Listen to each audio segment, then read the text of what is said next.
All right, I've got the best news ever, and that is preseason is over. The next football that we see from the 49ers in a game situation will actually count.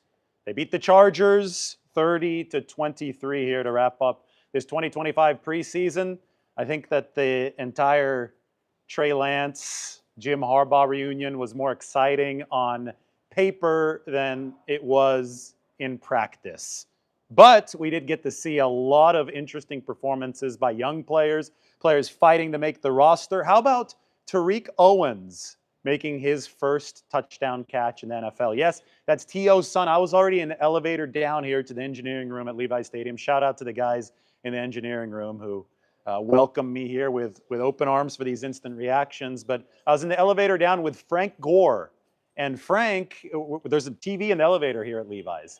And Frank was like, that's T.O.'s son. T.O.'s son making the catch for the touchdown from Tanner Mordecai near the end of this game actually proved to be the difference on the scoreboard. So good for Tariq. Maybe the 49ers will have him back on the practice squad.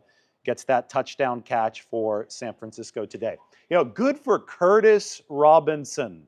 Pick 6 for Curtis today. Yes, the football was gifted to him there at the end. It wasn't like he had to do anything crazy to pick it off, but this is the 49ers' first ACL return of the season. He tore his ACL on September 27th of last year. And let me just start this by saying that Curtis was on his way to becoming a starter, like a third linebacker for the 49ers. He was balling out last training camp. And then he tore his ACL. And he worked his ass off over the course of the last 11 months to come back.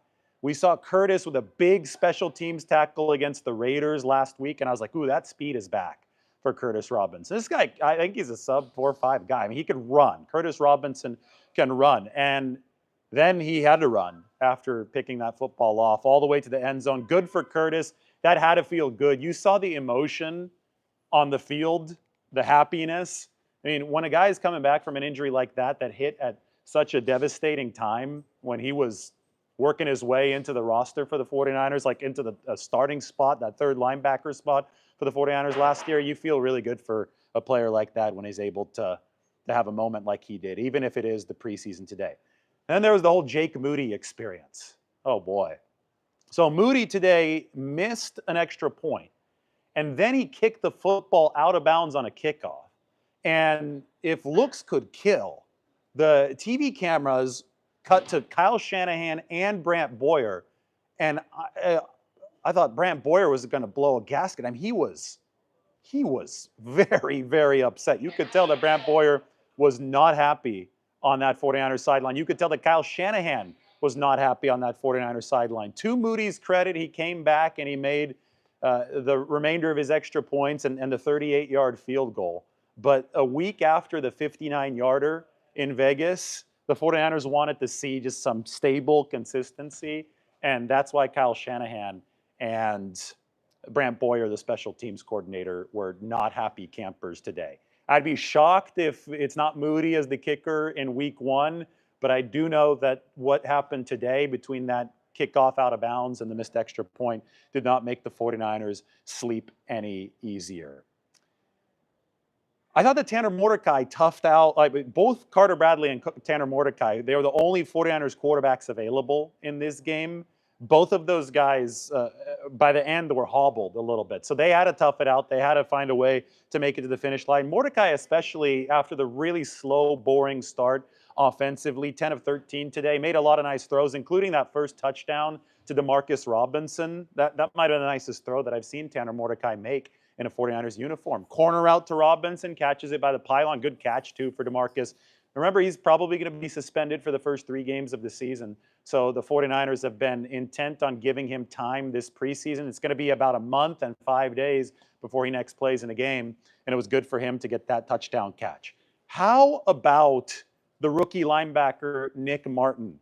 This is why it is patently foolish to bury players, especially young players, in the preseason after 1 game. And I saw so much of this on social media where Nick, he was missing tackles and he didn't look good. 2 weeks ago, I was standing at this spot talking about Nick Martin. Did not look good against the Denver Broncos. He was overrunning plays. Didn't look like he was playing within himself. Basically, all the negatives of his scouting report coming out of Oklahoma State were showing up.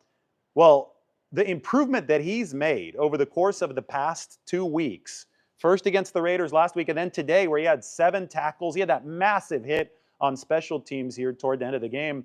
This has been awesome to watch in real time. And I mean, you can just see him. He's muscled up. He's got the body to succeed at linebacker. And we know that he's got the explosion to succeed at linebacker in the NFL because they drafted him because of his speed. The one worry about Nick Martin was, is this guy a little bit too small for the league? I don't think so. Not when I see some of the contact that he plays with. And, I think that he's taken the conditioning very seriously as well. I realized that he missed 5 games. He only played 5 games last year at Oklahoma State due to the MCL, so he missed a lot of time after that. And the scouting report to begin with was that he was going to be a little too aggressive, firing his gun right into certain situations, that he had to learn how to play back within himself. And I think that on a week-by-week basis, that's going to improve.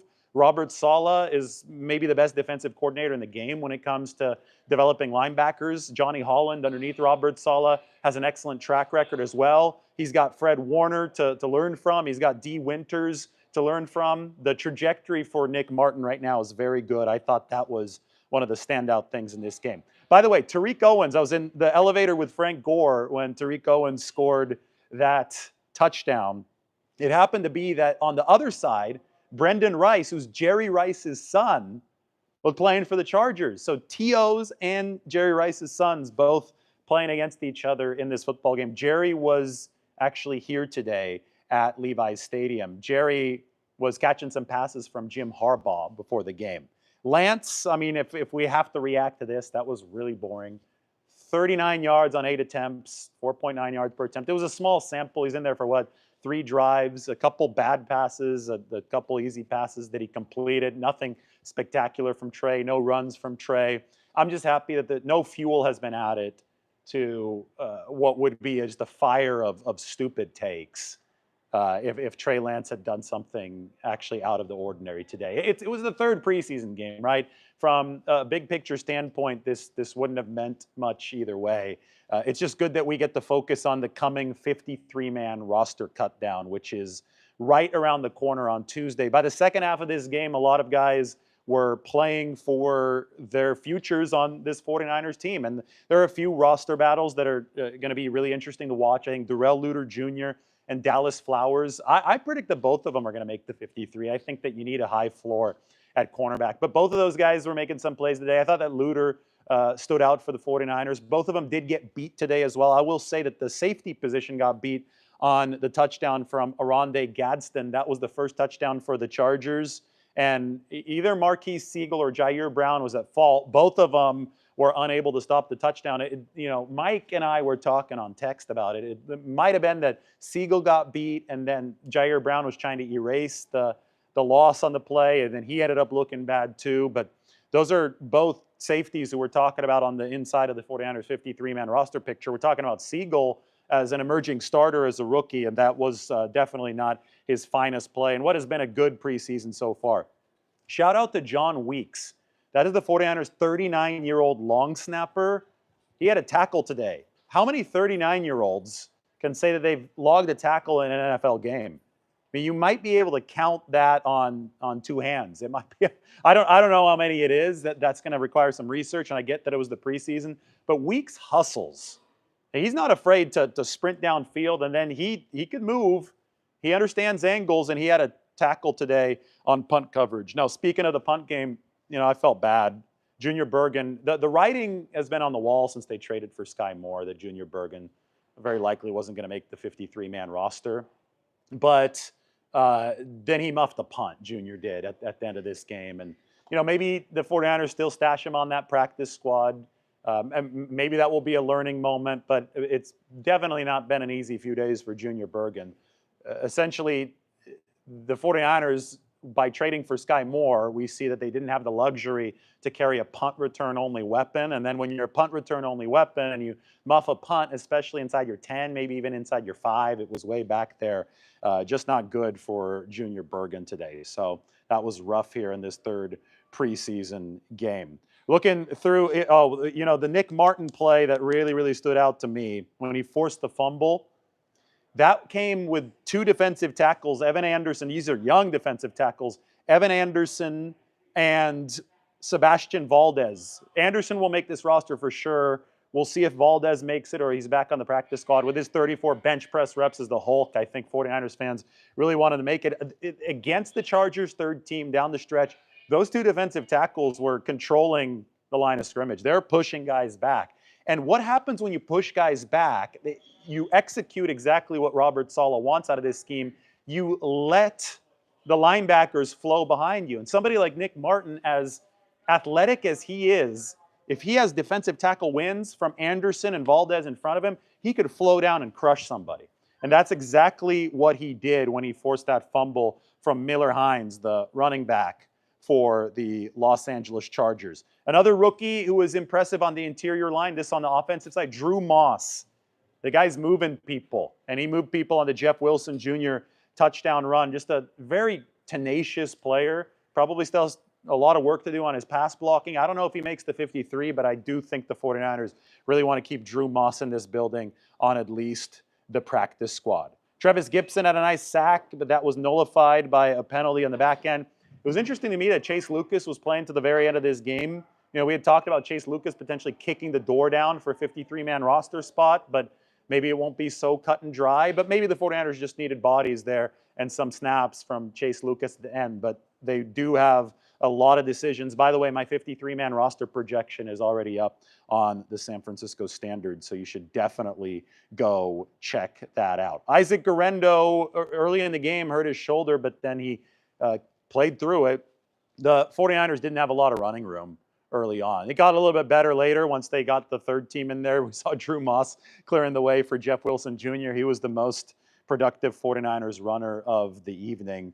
But early on when Guerendo was in there, no Brian Robinson Jr., that trade's not going to be official until tomorrow. They wanted, once you make it official, then you got to cut somebody. They wanted to evaluate a lot of players, and they're going to get that opportunity with Robinson moving forward. He's definitely going to be on this team, but some of the guys that I'm listing right now won't be, which made this, it's always a bittersweet game. The guys fighting hard to make the football team. We know not everybody is going to be back in that 49ers uniform on a game day. We know that a lot of guys will be cut, but then come back to the practice squad, so the dream won't exactly be over. Now it's just a question of who it's going to be, and I'm about to head into the 49ers locker room right now.